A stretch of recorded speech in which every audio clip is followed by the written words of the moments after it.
Hello, Red Deer. Mayor Ken with you again today. And as always, it's a great thrill today. Of course, I'm joined by Deputy Mayor Kramer Barnstable today. Kramer, the last time you and I were together, it was a lot sunnier and we were at a yoga studio. But, we have some fantastic premises to be on today. And we're here in the Snell Auditorium today at Red Deer Public Library. Of course, a foundational gem of our community. And a lot of us think sometimes of our library as one central place and forget, of course, that we're at Barry Wilson and we're also at G.H. Dawes. So it's a fantastic organization. Shelley's here today with us and it's a real treat. So Red Deer, we had a council meeting yesterday. We're ready to go today. So Shelley, feel free. So welcome to the library. It's nice to have you guys here today. Watching yesterday's council meeting, it was a little bit hit and miss. In camera, out of camera. Sorry, in private, out of private. In private, out of private. It might not have felt like you guys did a whole lot yesterday. Can you guys explain a little bit about the importance of going in private?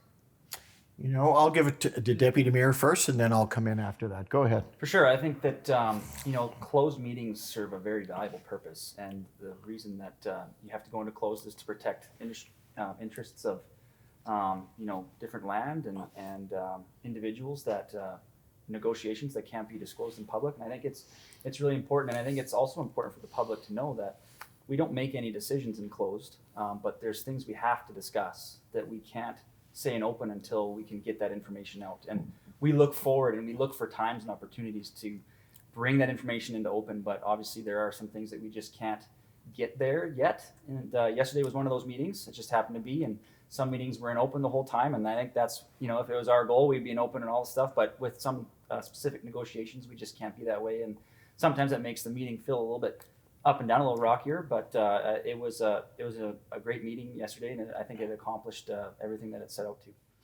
Yeah, thank you for that. Deputy Mayor said it well, Shelley. Sometimes these issues are late breaking. There are opportunities that the city is presented with from different agencies or groups or developers or bodies in the city that'll want to come to council with ideas or proposals.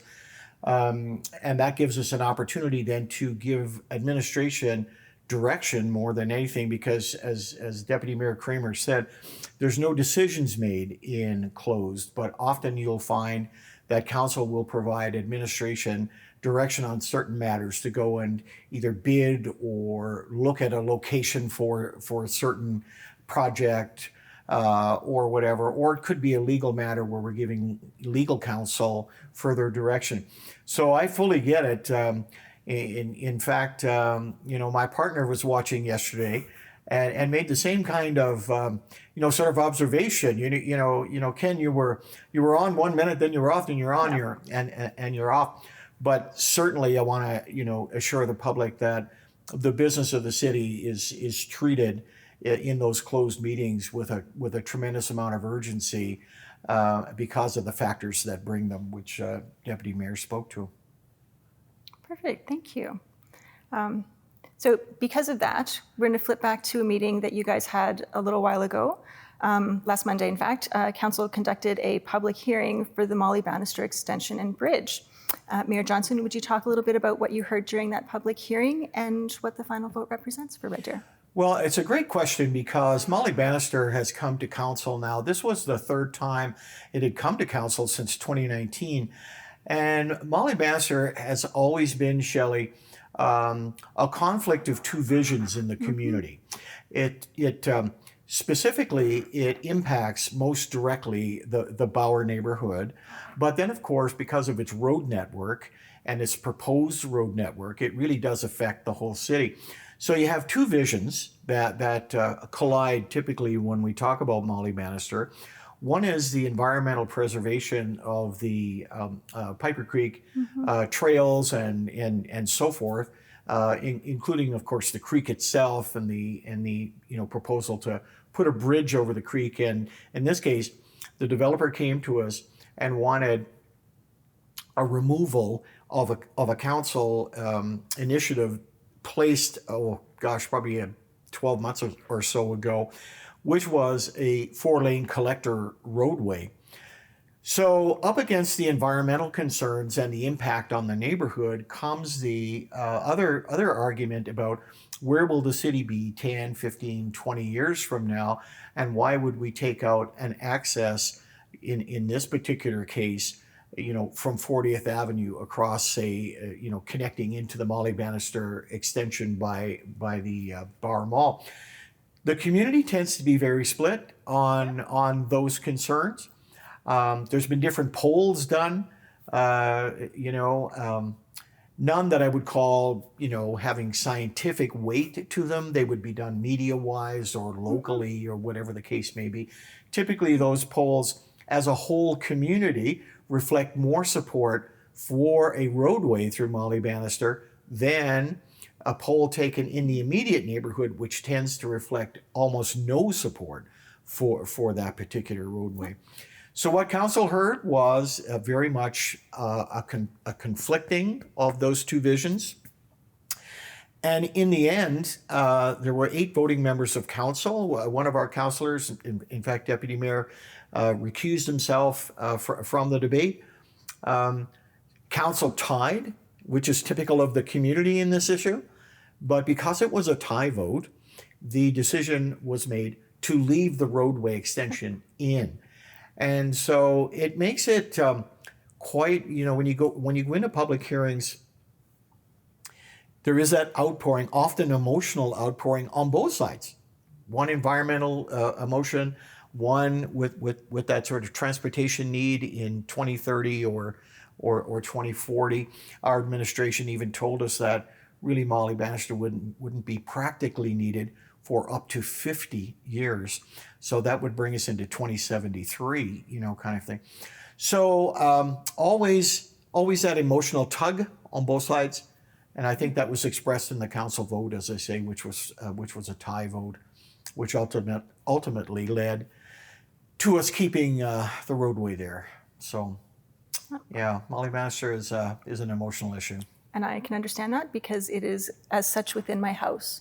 Oh. My husband goes one way, I go the other way, and I don't know that we will ever agree on how that should turn out. Yeah, well, that then you're a microcosm of the community and a microcosm of council. So yeah, interesting. Yes.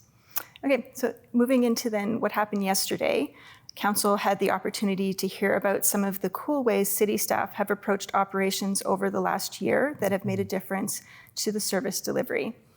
Councillor Barnstable, Deputy Mayor Barnstable, would you talk about some of the innovations presented in the report, what it means to city operations and service delivery? First off, it was quite an impressive report that we received. I think that that's a report that the community needs to see what's going on behind the scenes with some of the efficiencies and innovations. And I think all of council really appreciated to see the depth of it. It wasn't a one-page report. This was I believe it was about over 20 pages with a number of different efficiencies. And I was trying to think on what specifically I can talk to that would try to address the whole, and I don't think I can do that. One of the things that I found relatively interesting, and I think our community is paying attention to, especially going into this summer, is the parking infrastructure that's getting put in downtown. I know that we've received compliments from the community in regards to the free parking and how that's helped some of the businesses downtown.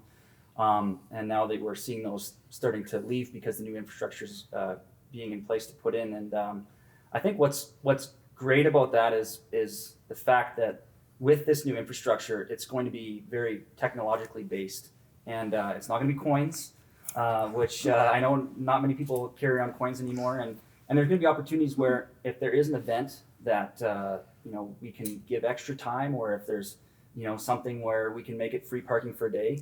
I think Councillor Lee mentioned it. That can be with a click of a button. It's not going to be so archaic in the fact that some of our parking infrastructure was getting relatively old. I know you go to many of the new cities and the newer communities, and you see that infrastructure, and we're looking forward to having that. And I think that's one of the many innovative things that our city is doing. And I just thought I'd touch on that because that's something that's intriguing to me, and I look forward to seeing how it rolls out. So as a recent convert to the parking card, I would have to say that they are fantastic, unless it's minus 30 or colder. Then not Good as point. fantastic. Very good point. You Coins know, at minus 30 aren't great either. No, they're but, not. but you don't have to stand there quite as long flinking in a That's a great- toonie as you do with the cards. That's a great point, and you know, Kramer touched on a tremendous point as it relates to the parking side. If you can imagine, and he used the word archaic, it's a great word. Yes. If you can imagine going and putting hoods on parking meters, this is 2023, Yeah. and we're placing hoods over parking meters that's a free parking.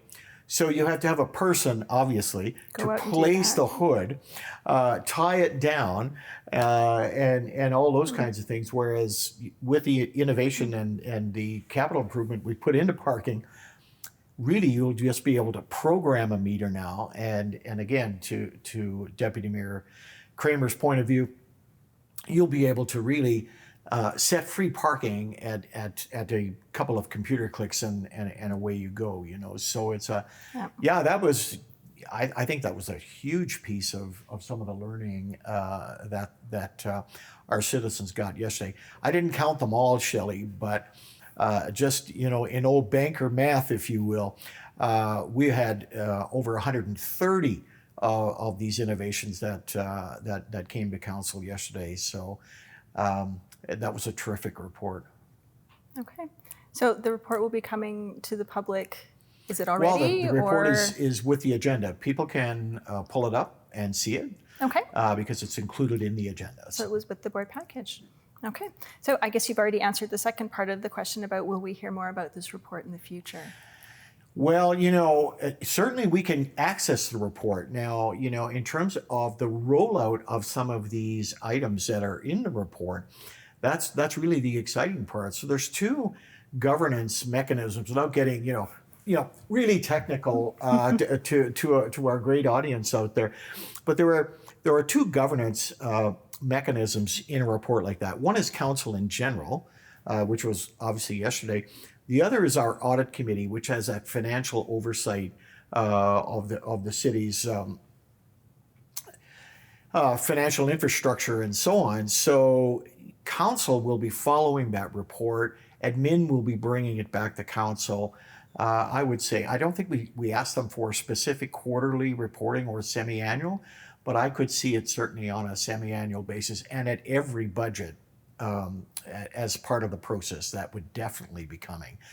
So it's a pretty exciting time. There are a lot of things in that report, and so the public can really expect that we'll continue to invest in innovation. It's what makes our people fantastic. Okay. So I look forward. That's what I'll be reading a little bit later tonight. Good. Expect some emails. All good. Yes. Next, first reading for two borrowing bylaws returned to council on Monday. Councillor Barnstable, Deputy Mayor Barnstable, why did the bylaw come back for first reading when council first heard it back in December? Yeah, it was interesting to see that report. And when you, as a counselor, you get that report. You go, I thought I saw this one not that long ago, and we're still on first reading. What happened?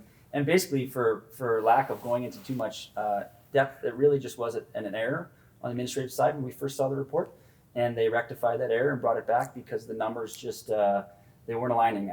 There was a piece I think they had included all of what was necessary for borrowing, if I'm getting that correct, something along those lines, and instead of just being more specific to that piece, which was the infrastructure that was coming forward. So really, it was administration catching an error in the background and bringing it back and making sure we have it right. So you always appreciate the work that they're doing.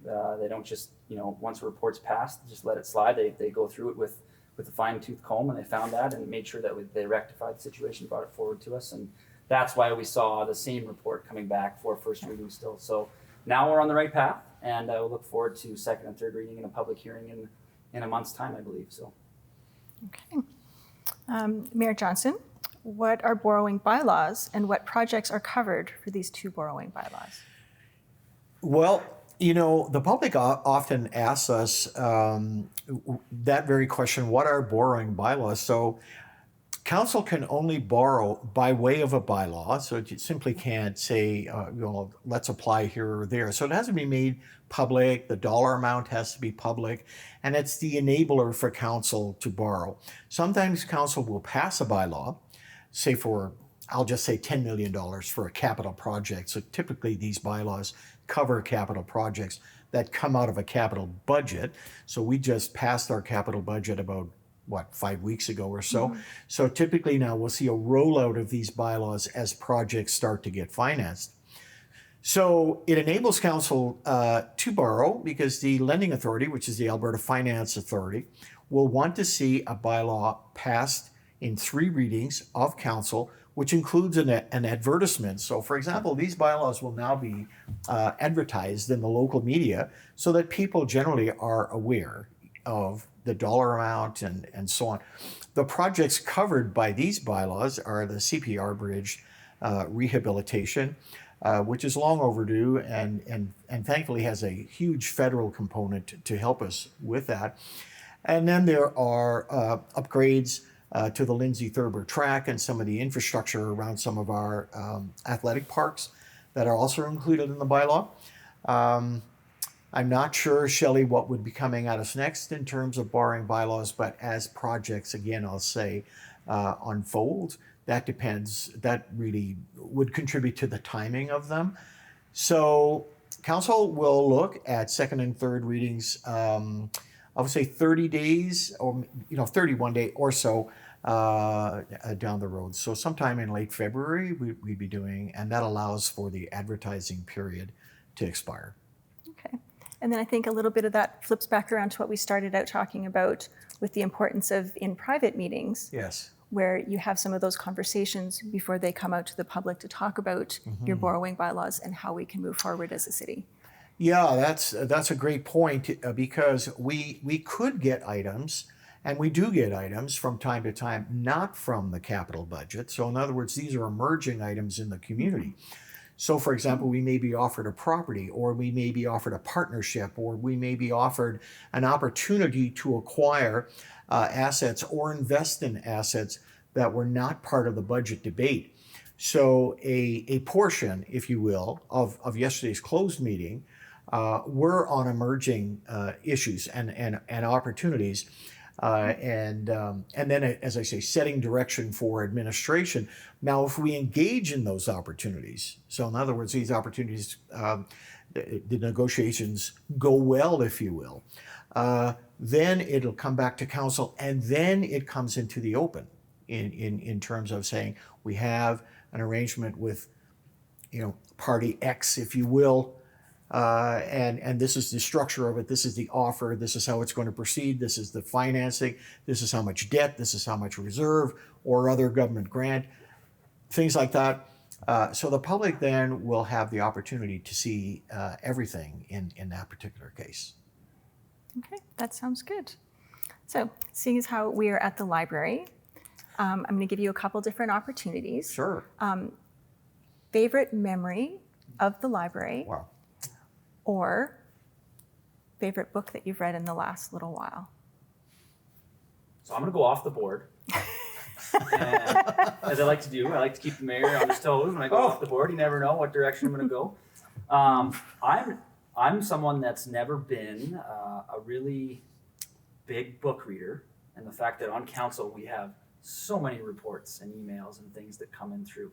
Now I do have, hopefully, a vacation planned coming up in the near month, and I would prefer if someone would give me some suggestions for some books to read. I have quite a few. The staff have left us There we go. quite a few here, Wow. and I'm sure that Candace would be more than happy to do that for you as well. But I do have, right off the top of my head, I have a couple that I can tell you about after. Perfect. Well, there you go. So now I'm going to be getting into more reading that isn't so specific to reports and whatnot, and actually be able to relax. So I look forward to suggestions from yourself and anyone else that has suggestions for me on what I can read on, hopefully, if I get away on a vacation here in the next month. So there, I'm off the board. Fantastic. I went off the board. Well, I think that's just That is a great answer. He's only been a politician for 14 months, and he's he's doing able it. to, Yeah. skate through there. I was impressed with that. So, what a great question, Shelley. I just so appreciate a question like that. You know, I was a young kid back in the day, 5, 6 years old, and my mom took me to the big city. You know, we grew up in a small, tiny town in Newfoundland, and off we go to the big city, and she's going to take us to the library. So I thought, wow, library, you know, and I knew what a library was, but never been in one. And so in we go to this incredible space, filled like I had never seen so many books, and my uncle Harold, who was God bless him, he was a school teacher, and so he was all over literacy and the joy of literacy. And my first book, and I still recommend this book.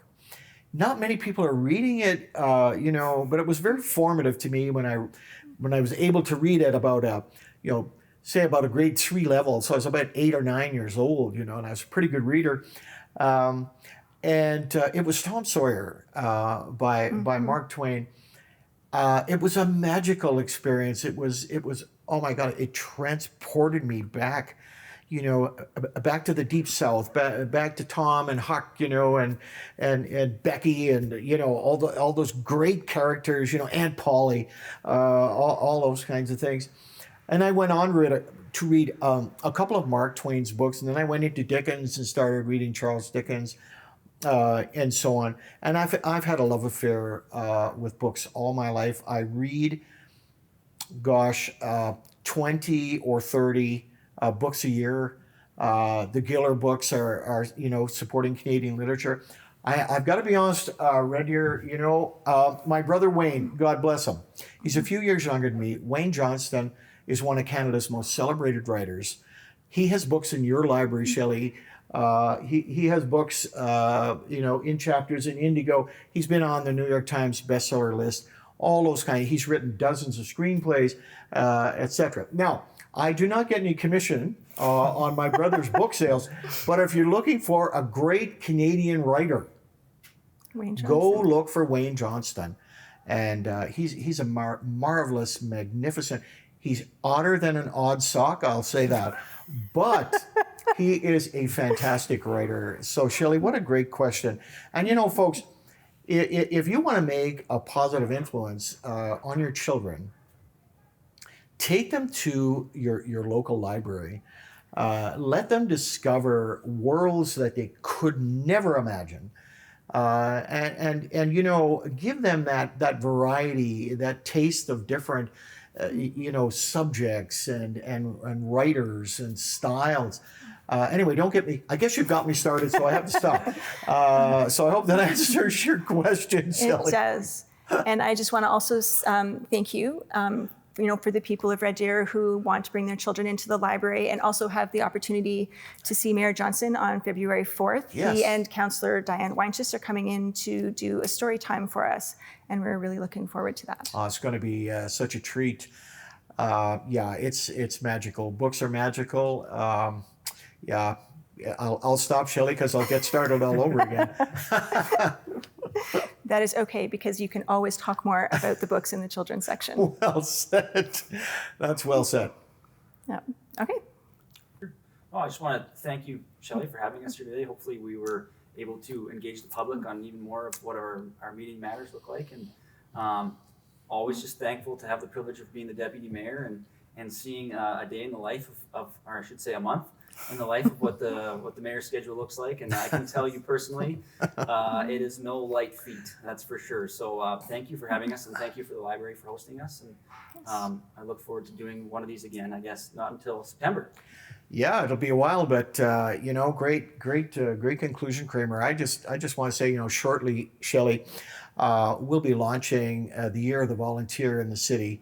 Very exciting project that we're looking at, and in context with that, over the last 6 weeks or so, we've been very privileged to be awarding Platinum Jubilee medals, the Queen's Platinum Jubilee Medal, to some great community people. Last week we did 22 medals. We're doing some more at Golden Circle coming up, and then Kiowa is doing it. The Central Alberta Immigrant Women's Association is doing more presentations on Saturday. And these are the community's way, and obviously the Crown's way and the province's way of celebrating volunteerism and celebrating excellence in our community. So that was a great thrill to be a part of on Thursday. Looking forward to this Thursday again, participating. And it's a great way, Red Deer. You know, if you want to build your city, if you want to, put your own stake in the ground, go and volunteer. And you'll hear more from Mayor Ken as we go. But for now, signing off and take care, Red Deer.